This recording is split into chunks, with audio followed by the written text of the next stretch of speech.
Chapter 1914 Time is on my side. Upon hearing Saladin's words, a strange expression appeared on the faces of everyone in the room. Olive pointed at him and said, "I told you, Chaos must be the one to do this. The Holy See will not directly participate in the wars of the worldly kingdoms. And you, do not disrupt our plans because of your struggles for territory." Olive stared at Saladin, a devout follower of the Eastern Orthodox Church. The fact that they were able to speak so calmly to the Emperor of the Heavenly Sect was because they had a common enemy. If the threat of the Demon's Eye is not resolved, both your Khotan Empire and the Holy See will be in constant fear. That is no ordinary enemy, but the Demon King of Hell, who is powerful enough to destroy the world. Saladin's gaze was dark, and in the end, he did not continue speaking. He had to suppress the desire that was stirring within him. After all, the temptation to expand the territory was too great for the revived king. However, this was not the time to fall out. In the corner, the man, who was as tall as a giant, with muscles on his arms that were as thick as normal thighs, spoke with a smile. "I have never met the man named Chaos. You have absolute confidence in him. Can he complete this mission? After all, according to the characteristics of the power of faith, Kensane is almost invincible within the territory of the KG Kingdom." The giant's words caused the eyes of the others to turn over. He was a very mysterious presence in the loose alliance of mutants known as the Natural Science Association. In fact, none of the people present recognized him. It was just that the Natural Science Association had told them that the person they had sent had the top level of strength. They knew that the man in front of them, whose name was Sharon, was the ferryman of the river Styx in Nordic mythology. Columbia's history was short, less than 300 years, so it had no self-contained mythological system. As a result, the mutant code system was slightly confusing and would intersect with that of Euro. However, just as in the mythological code system of the Washu Kingdom before it, if someone wanted to use the same code, then in the end, it would naturally belong to the stronger. Odin, god of war of Asgard, glanced at Sharon and said indifferently, "I can't comment on that guy's character, but he is extremely cunning, with a mind as subtle and deep as a desert fox. This person's tactics are so strong, and his heart is so ruthless. I have never seen anything like it in my life. Of course, not to mention his strength, it is not inferior to mine. So, I think that once he decides to act, there is a high chance that he can get the Spear of Longinus." Sharon nodded with a smile upon hearing this. "In that case, there is no need for me to intervene." The others did not know the strength of Sharon and had never heard of such a figure. Hearing him speak so arrogantly, they could not help but frown. As for Zhang Yi, they had at least fought against him in Chernobyl and had actually suffered at his hands. But Sharon, what gave him the right to be so arrogant? Only Olive gave Sharon a deep look and did not doubt his words. The Holy See has been recruiting soldiers and gathering the world's best strongmen for the past 3 years. The man in front of them is in the top 3 on their list of people they want to recruit. The heads of the major powers inside were having a lively chat, and it wasn't quiet outside. Oriben is located near the tropics, where the temperature wasn't too low. Under the governance of Emperor Saladin, order had been restored to the land over the past 3 years. Mutants from various countries were waiting quietly outside the palace for news. They could set off at any time to march into the Sahara Desert. Leaning against the railing, 2 tall white men looked bored at the clear sky in the distance and the soldiers patrolling the city walls with weapons in hand. These 2 men are very familiar to Zhang Yi. They are 2 mainstays of the Navy, John Cardles, the Lord of the Ocean, and Yashin Canello, the Piercer. They were drafted for this operation and have become Karen's lieutenants. I still haven't figured out why we were sent on this mission. Cardillis was dressed in a blue combat uniform, and the scarlet cloak on his back made him look majestic. The cold wind howled, blowing his cloak about. He leaned against the railing and laughed as he chatted with Canello next to him. "Even now, I still think this decision is absurd. Haven't all the members of the Natural Science Association died? Why use us from the Navy?" Canello crossed his arms, his body covered in black combat fatigues, only his sharp eyes exposed. "Maybe those in charge have their reasons." His eyes were also full of doubt, unable to figure out why they were here. They were the Navy, and were more adept at fighting in the ocean. He was lucky. The Piercer's sniper abilities could adapt to any terrain. But the abilities of the Cardillis would really be greatly reduced away from the ocean. Cardillis raised the corners of his mouth in disdain. Maybe it was someone up there who made a snap decision and made this damn decision. Oh, I get it. It must be because their mission in Fremont's was so poorly executed that they remembered to use us professional soldiers. Haha. Newton and Brian's mission in Fremont's was not a failure, but compared to others, the gains were obviously much smaller. The bottom line is that they collected too little information in the face of the emergence of that mighty god-level civilization. Even though it seems that the other countries didn't gain much either. For Colombia, which considers itself the world's #1 power, this is a failure. As the two men chatted, a babbling sound came from not far away. The two men turned their heads and looked over to see three burly, primitive Feijo men gathered together, chatting in their native language. In an environment of -10 degrees Celsius, they were only wrapped in a circle of animal skin around their lower bodies, revealing their dark, muscular upper bodies and legs. They weren't even wearing shoes on their feet.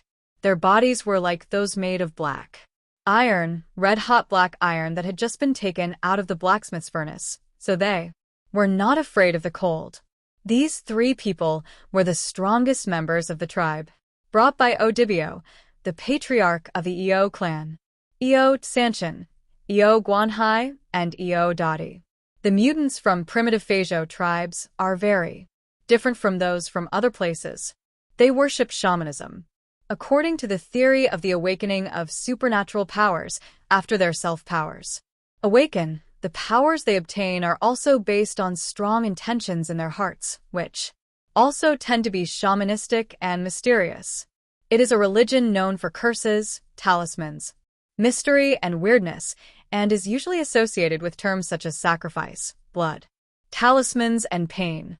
For example, they can clearly see shamanic symbols painted in black, with unknown pigments all over their muscular bodies, and they have decorations such as animal teeth hanging from their ears. Hey, Canelo.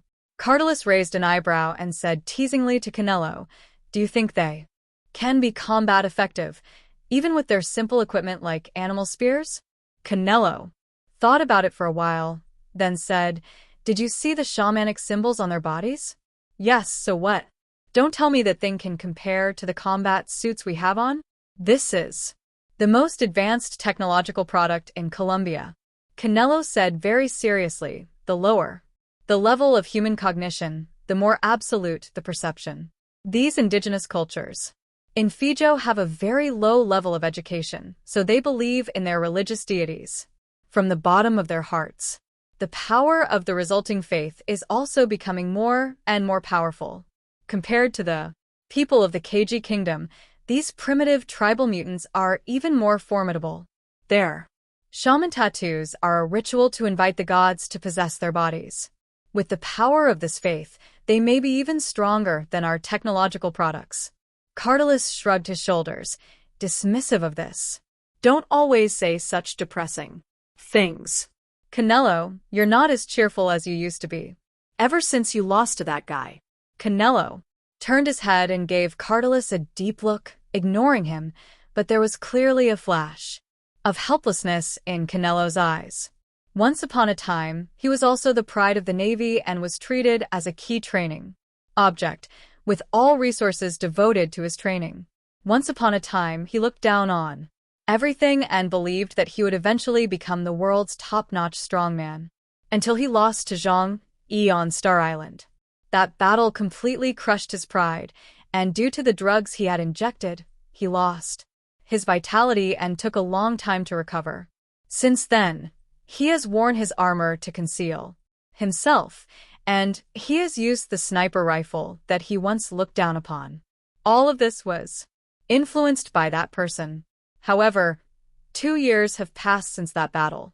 He is growing rapidly, no doubt, but the gap between him and that person is getting wider and wider. Since then, he has never been able to call himself a genius. The two men spoke in and out of turn. In the other direction, there was a group of guys whose style was out of place with everyone else.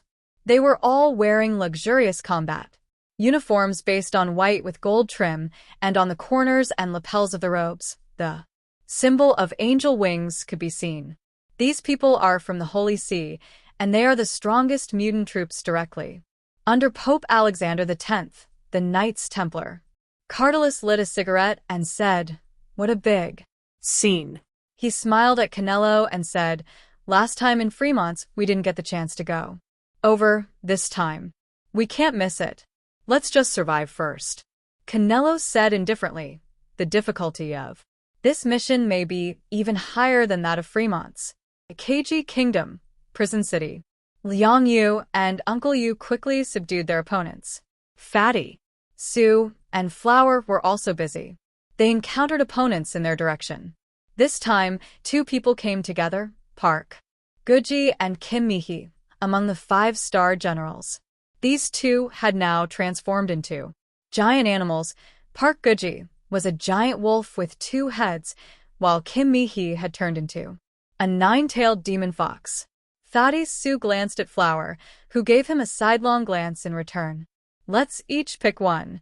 Flower, you pick first," Fatty Sue said heroically. Flower meowed, still giving him a sidelong glance. The meaning was, "Are you sure?" Fatty Sue was immediately defeated.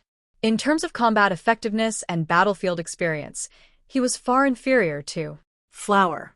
He had obviously picked the wrong person to mess with. "Fine, since you're so enthusiastic, I'll pick first." The giant wolf and 9-tailed fox stood out in Prison City, as eye-catching as the roaring white tiger in the distance. Fatty Sue licked his lips and looked at the fox. Hee, Sue the Fat likes to clean up little imps like this the most. "Leave it to me." He condensed ice and snow into a giant 9-toothed rake with both hands, and with a slight movement of his feet, a large amount of ice and snow quickly formed a frost storm beneath his feet, as if riding the clouds and mist, carrying him towards the 9-tailed fox. Flower, meanwhile, looked at the 2-headed giant wolf and narrowed her eyes slightly. Roar. A tiger-like roar came from its throat, and a terrifying red energy whirlwind rose up around it as its body slowly grew larger and larger.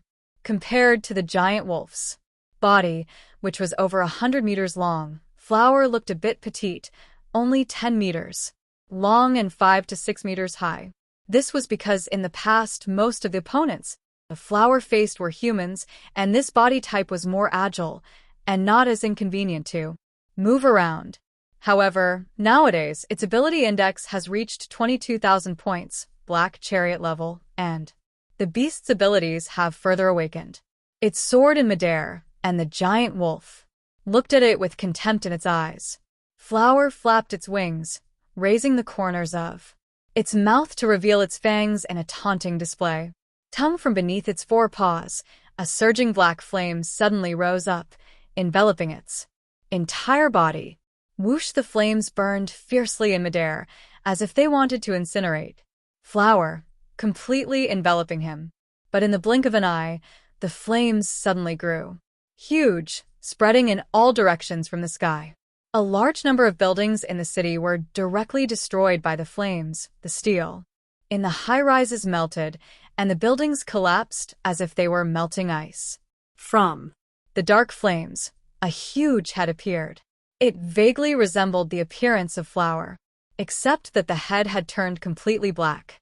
There was a blood-red word "King" marking on the head, and 2 ferocious fangs protruded from the corners of the mouth, emitting a cold light. 4 huge cat legs extended from the flames, trampling the ground of Prison City. Only the parts of the cat's legs were snow white. 2 black tails like iron whips stick out, shiny and black. 2 pairs of dark wings grow from its waist, each feather gleaming like gold and iron. The most shocking thing is its size, which can be described as towering over the world. It is over 300 meters long and over 100 meters tall.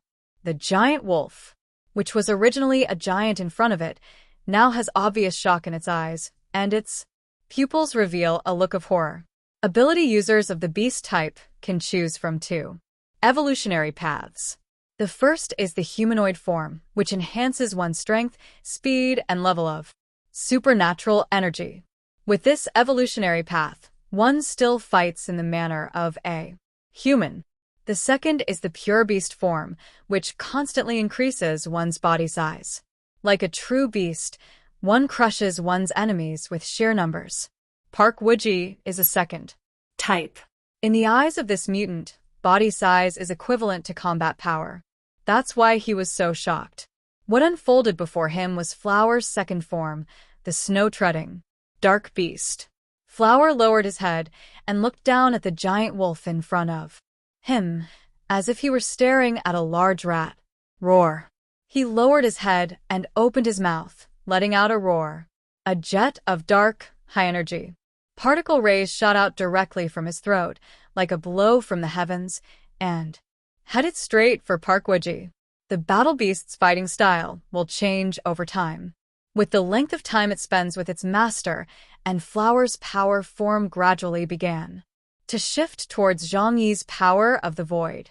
It was a terrifying power that Da Vinci called pseudo-antimatter. On the other side, Fatty Su had already killed his way to the front of the nine-tailed fox. Kim Mihi was a giant fox that mastered the power of frost, and she didn't take the inconspicuous fat man in front of her seriously at all. In her opinion, over the years, any enemy that dared to invade the Keiji kingdom was foolish and unaware of their own mortality, and none had ever returned from their failed attempts. This time would be no exception.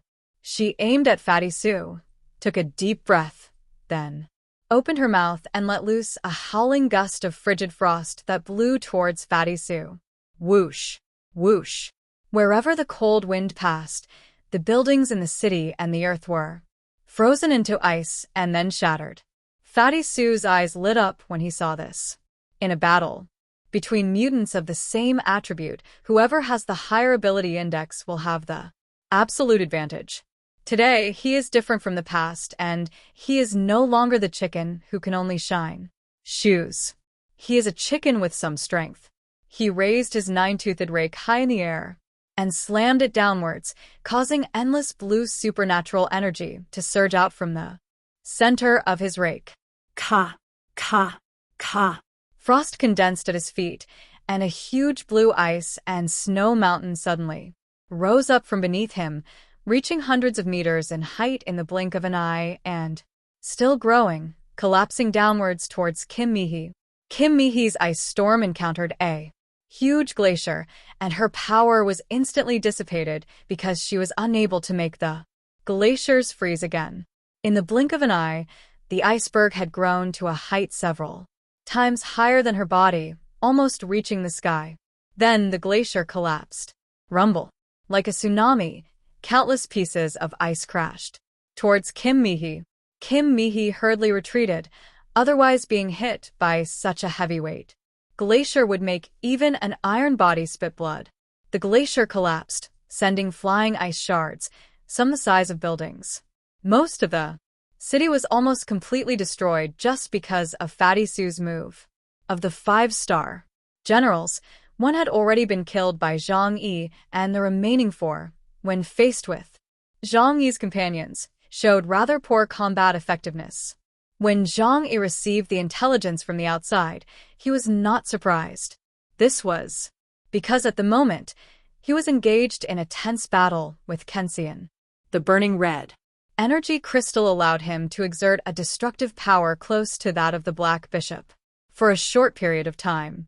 Although the number of attacks was limited, it was definitely able to threaten the huge pyramid. Commander Sane had to concentrate all his strength and could not share it with his subordinates. How could these confined mutants possibly compare to Zhang Yi's well-trained companions? Your people are about to die off. Do you really not care? Zhang Yi swung his sword around, the red blade light sweeping through the air as if to destroy this special golden world. The power of this sword was so great that even Zhang Yi, who had unleashed it, felt his heart race, as if an ordinary human had been given a pistol. The feeling of being able to use powers that were not your own really made it easy to get a huge rush. Commander Sane's face did not show any expression, but still, a wandering sun fell from the sky and stopped. Zhang Yi's sword. The golden flames collided with the power of the void, annihilating each other, turning the void into a sea of chaos, where light and shadow were all confused. It doesn't matter. There is no shortage of talent in this world, Commander Sane said indifferently. As long as I want it, the 20 million people in this entire country are willing to die for me. In their hearts, I am a god. I can give them power so that an ordinary person can have terrifying power. Zhang Yi narrowed his eyes and said with a smile, those who play with fire are likely to get burned. Be careful of being consumed by your condescending attitude.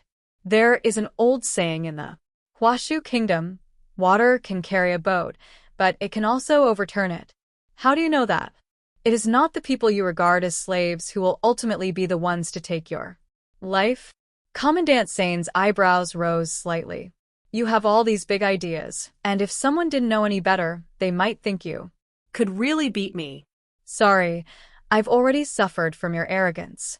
He folded his hands together, as if an endless amount of power was flowing into his body and gathering between his palms. Black sun nuclear explosion. A black sun flew out of the palm of his hand, making the entire world grow dark. The black sun, which condensed the powerful energy of Commander Sane, instantly exploded towards Zhang Yi, emitting a deadly ray. The entire space was subjected to an indiscriminate attack, and no matter how fast he was, he could not outrun the light. The light of the black sun swept across the boundless desert, turning it directly into a land of nothingness. Zhang Yi's pupils constricted slightly, and the range of everything under heaven's defense contracted. After the light shone, cracks began to appear in the dimensional gates in the outer area one after the other.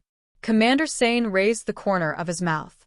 I really want to see how long you can hold out. Perhaps I have to admit that you are the most powerful enemy I have ever encountered in my life. But here, within my domain, you will never be able to defeat me. The light of the black sun continued to shine down, and the dimensional gates began to become illusory. And the more violently Marshal Sane unleashed his power, the more pronounced the feeling of weakness became in the bodies of those people in the KG Kingdom who had been inspired. Zhang Yi was indeed unable to defeat Ken Sane in a head-to-head battle. Even if he had more trump cards up his sleeve, he could not surpass Ken Sane, who had the faith of 20 million people. From the very beginning, Ken Sane had no hurry to end the battle. On the contrary, the longer the battle dragged on, the more advantageous it would be for him. However, even though he knew full well that the battle situation would develop in an unfavorable direction, Zhang Yi did not show any signs of fear. He raised the corners of his mouth as he felt the dimensional gate being dismantled at a snail's pace. Time is not on your side.